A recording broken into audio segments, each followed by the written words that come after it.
पप्पा हे बघा. काय रे?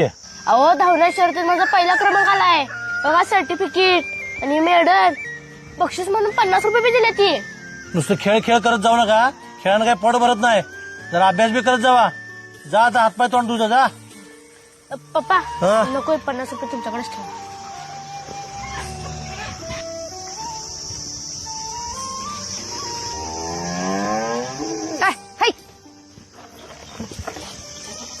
हो असं का त्या नोटाकडे बघत बसलाय टक लावून?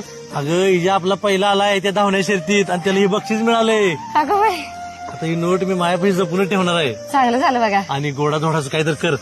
सांजा हा करते. सांजा बिंजा काहीतरी कर. कुठे इजा? बरोबर, पहिला आलाय पोरी. इजा कुठे आहे? हाय तिकडे गेला हातपाय धुवायला. इजा अरे इजा इथं बसलायस बाई तू. अरे सगळीकडे शोधायला लागले मी.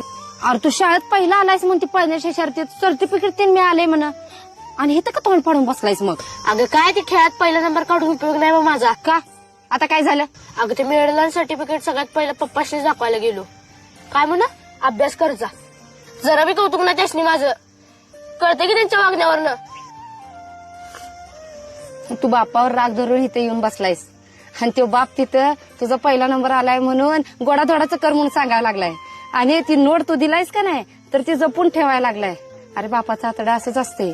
त्याला दिखावा करायला आवडत नसते आणि तो कधीच गोड बोलत नसतोय. उद्या जेव्हा तू मोठा होशील का नाही तेव्हा तुला कळल.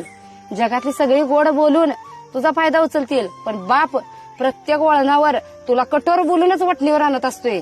तो कधीच तुझ्या संग गोड नीट बोलणार नाही. आणि हे बघ त्याचा आनंद असू दे नाहीतर दुःख असू दे तो कवाच तुझ्या पुढे व्यक्त होणार नाही. तो काय आहे की नाही ते फक्त मलाच माहितीये. त्यामुळे त्याच्यावर राग आणि चिडचिड करू नकोस. काय बरं